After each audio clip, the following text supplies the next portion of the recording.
Aujourd'hui, j'ai débuté mes recherches suite à l'achat de 2 cartes en franchise militaire du même homme. Je me suis donc intéressé aux détails concernant l'expéditeur, c'est-à-dire son nom, Touloat, son grade, qui est en fait son régiment, le 21e régiment colonial. Je débute toujours mes recherches par le site Mémoire des Hommes, car il est malheureusement plus facile de retrouver des informations concernant un soldat mort au combat qu'un soldat ayant survécu à la guerre. Malheureusement, le soldat Touloat est décédé à la guerre.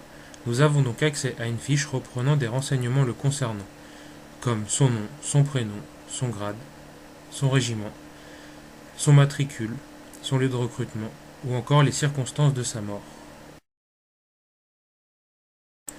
Grâce à la fiche du site Mémoire des Hommes, nous avons appris que ce soldat est décédé en septembre 1915 pendant la bataille pour la main de Massige dans la Marne.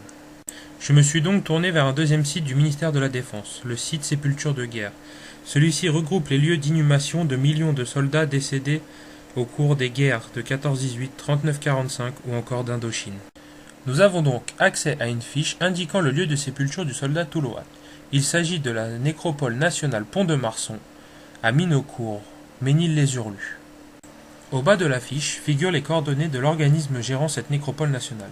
Je me suis donc permis de leur faire parvenir un email afin de demander des photos de la sépulture du soldat Touloat. Et après quelques jours de patience, voici leur réponse.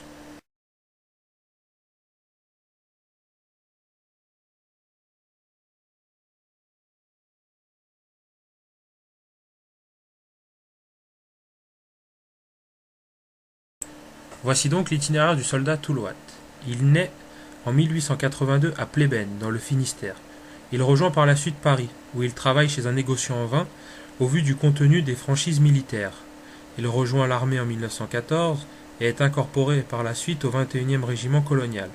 Ce régiment se bat en septembre 1915 pour reprendre la main de Massige aux Allemands, et c'est lors de ces combats que le soldat Touloat est tué.